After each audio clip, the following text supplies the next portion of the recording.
তো hello friends, আমি Sandeep and আপনারা দেখছেন লার্নিং দুনিয়া 2.0 ইউটিউব চ্যানেল। তো ফ্রেন্ডস, আবারও কিন্তু আপনারা যারা প্রাথমিক শিক্ষক নিয়োগ প্রক্রিয়ার 2022-এর টেট পাস চাকরি প্রার্থী রয়েছেন এবং আপনারা যারা আগামীতে আপনাদের ইন্টারভিউ নোটিফিকেশন প্রকাশের আশায় ওদের আগ্রহে দিন গুনে চলেছেন, মূলত তাদেরকে উদ্দেশ্য করে আজকে রবিবারের ডেটে দাঁড়িয়ে হলেও একটি বিশেষ ভিডিও ক্রিয়েট করে কিছু ইনফরমেশন আপনাদের উদ্দেশ্যে প্রোভাইড করতে চাইছি। তাই মনোযোগ সহকারে ছোট্ট এই ভিডিওটিকে একটু লাস্ট পর্যন্ত দেখার চেষ্টা করবেন।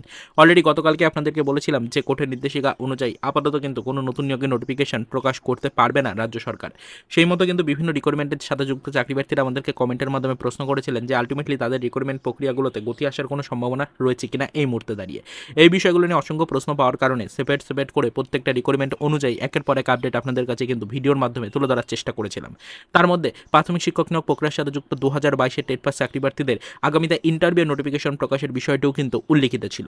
তো গতকালকে ভিডিওটা আপলোড করার সময় আপনাদেরকে বলেছিলাম যে না, 2022-এর টেট পাস চাকরি প্রার্থী যারা রয়েছেন তাদের ইন্টারভিউ নোটিফিকেশন এই মুহূর্তে রাজ্য সরকার চাইলেও কিন্তু প্রকাশের কোনো নির্দেশিকা প্রাথমিক শিক্ষা বোর্ডকে দিতে পারবে না। তো সেই মতোই বিষয়টা কিন্তু আপনাদেরকে পরিষ্কার করে বলেছিলাম যে 2022-এর টেট পাস ক্যান্ডিডেট যারা রয়েছেন তাদের টেট এক্সাম কমপ্লিট হয়ে যাওয়া মানেই মনে করবেন না যে তাদের রিক্রুটমেন্ট প্রক্রিয়াটা অনগোয়িং রিক্রুটমেন্ট প্রসিডিওর হিসাবে এটি তখনই গণ্য হবে যখন 2022-এর টেট পাস চাকরি প্রার্থীদের নিয়োগের জন্য ইন্টারভিউ নোটিফিকেশন প্রকাশ করা হবে, নির্দিষ্ট শূন্যপদ বরাদ্দ করা হবে। সেই সময় এটি কিন্তু একটি রিক্রুটমেন্ট প্রক্রিয়া হিসেবে শুরু হবে এবং সেই রিক্রুটমেন্ট প্রক্রিয়াটা যদি এতদিনে শুরু হয়ে থাকতো তাহলে কিন্তু অবশ্যই সেটি একটি অনগোয়িং রিক্রুটমেন্ট প্রসিডিওর হিসেবে গণ্য হতো।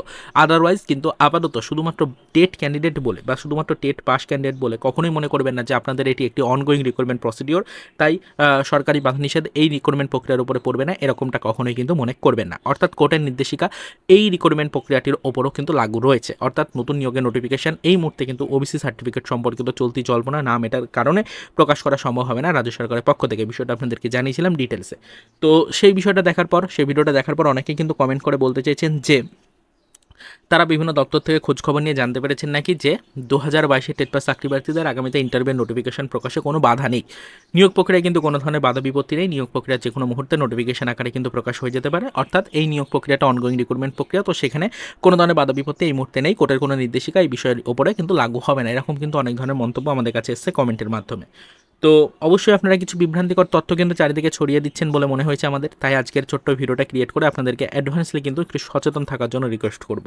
দেখুন, আপনাদেরকে বলে রাখার চেষ্টা করি যে অনগোয়িং রিক্রুটমেন্ট প্রসিডিওর কখন ধরা হবে 2022-এর টেট পাস চাকরি প্রার্থীদের রিক্রুটমেন্ট প্রক্রিয়াটিকে, সেটা কিন্তু ফ্রেন্ডস আপনাদেরকে আগেই বুঝিয়েছি। আবারও একবার বলে দিচ্ছে, যখন আপনাদের নিয়োগ প্রক্রিয়াটার শুরু করা হবে, অর্থাৎ নিয়োগ প্রক্রিয়া শুরু বলতে যখন আপনাদের ইন্টারভিউ নোটিফিকেশন প্রকাশ করা হবে, শূন্যপদ বরাদ্দ করা হবে, নির্দিষ্ট নিয়োগের জন্য ছাড়পত্র প্রদান করা হবে, তখন থেকে এটিকে অনগোয়িং রিক্রুটমেন্ট প্রসিডিওর হিসেবে ধরা হবে। তখন থেকে এটাকে একটা রিক্রুটমেন্ট প্রসিডিওর হিসেবে ধরা হবে। এখন শুধুমাত্র আপনি একজন টেট পাস টেট ক্যান্ডিডেট এবং টেট পাস করা চাকরি প্রার্থী যারা কিন্তু অলরেডি টেট সার্টিফিকেট পেয়েছে, যেরকমটা আপনি মাধ্যমিক পরীক্ষা দেওয়ার পর মাধ্যমিক কোয়ালিফাই করলে মাধ্যমিকের সার্টিফিকেট পান, 12 ক্লাস কোয়ালিফাই করলে 12 ক্লাসের সার্টিফিকেট পান, গ্র্যাজুয়েশন কমপ্লিট করলে গ্র্যাজুয়েশন সার্টিফিকেট পান, ঠিক সেরকমই রাজ্য সরকারের আরও একটি নতুন সার্টিফিকেট এই মুহূর্তে আপনার হাতে রয়েছে, সেটি হচ্ছে টেট সার্টিফিকেট। তো টেটে আপনি কোয়ালিফাই করেছেন, এবার পরবর্তীতে আপনাকে ইন্টারভিউ দিতে হবে। ইন্টারভিউর জন্য কিন্তু অবশ্যই নোটিফিকেশন ছাড়া হবে। সেই ইন্টারভিউ প্রসিডিওর কমপ্লিট হয়ে যাওয়ার পর ফাইনালি কিন্তু ফ্রেন্ডস আপনাদেরকে এই রিক্রুটমেন্ট প্রসিডিওরটা কমপ্লিট করে কিন্তু জয়েনিং দেওয়া হবে। তো এক্ষেত্রে আপনাদেরকে এটাই বলতে চাইছি যে টেট পাস করে শুধুমাত্র আপনি বসে রয়েছেন মানে এরকমটা নয়, রিক্রুটমেন্ট প্রক্রিয়াতে আপনি অংশগ্রহণ করে ফেলেছেন, এটি কোনো রিক্রুটমেন্টের মধ্যেই এখন ধরা হবে না। আপাতত কিন্তু আপনাদের 2022-এর টেট পাস চাকরি প্রার্থীদের ইন্টারভিউর নোটিফিকেশনের দাবি নিয়ে বারংবার আপনারা কিন্তু রাজপথে নেমেছেন, বারংবার কিন্তু প্রাথমিক শিক্ষা পর্ষদের কাছে দাবি জানিয়েছেন লিখিত আকারে। তার সাথে সাথে কিন্তু অবশ্যই বারংবার রাজপথে নেমে জোরদার দাবিও কিন্তু আপনারা জানিয়েছেন, শূন্যপদের দাবি নিয়ে জানিয়েছেন, অনেকবার কিন্তু আন্দোলনে নেমেছেন। আলটিমেটলি রিক্রুটমেন্ট প্রক্রিয়াটা যখন শুরু হবে তখন কিন্তু নোটিফিকেশন আকারে আপনাদের সেই নোটিফিকেশনটা প্রকাশ করা হবে, ইন্টারভিউ নোটিফিকেশন। তারপর কিন্তু সেখানে কিন্তু আপনাদের অ্যাপ্লিকেশন ফর্ম জমা করতে হবে, ইন্টারভিউ দিতে হবে, তারপরে ফাইনাল সিলেকশন হবে। তো সেক্ষেত্রে অবশ্যই কিন্তু এখনও পর্যন্ত এটা কোনো রিক্রুটমেন্ট প্রক্রিয়ার মধ্যে পড়ছে না, সেক্ষেত্রে এটিকে অনগোয়িং রিক্রুটমেন্ট প্রসিডিওর কখনোই কিন্তু বলা যাবে না। বিষয়টাকে ভালো করে বুঝে নিন।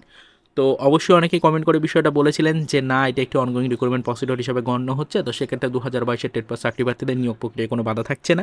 ওবিসি সার্টিফিকেট সম্পর্কিত চলতি জল্পনার কারণে কোনো বাধা বিপত্তি নাকি আসবে না আপনাদের রিক্রুটমেন্ট প্রক্রিয়ার উপরে।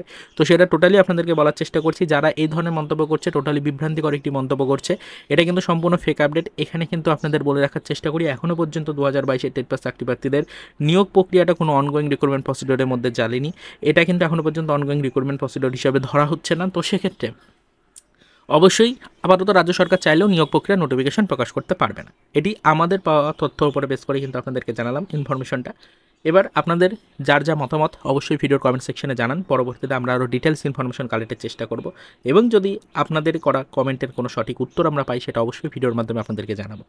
তবে আপাতত আপনাদেরকে এটাই বলছি, সকলে সচেতন থাকুন। বিভিন্ন বিভ্রান্তিকর তথ্য বিভিন্ন জায়গা থেকে প্রকাশ করা হচ্ছে।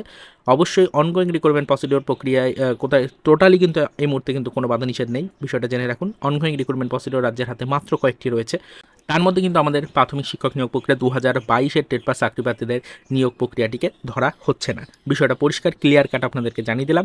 আশা করি আপনাদের যে কনফিউশনটা ছিল, বিভিন্ন ভিউয়ার্স কমেন্টের মাধ্যমে প্রশ্নটা করেছিলেন, আশা করি তাদের মধ্যে থাকা কনফিউশনটা টোটালি কিন্তু ক্লোজ হলো।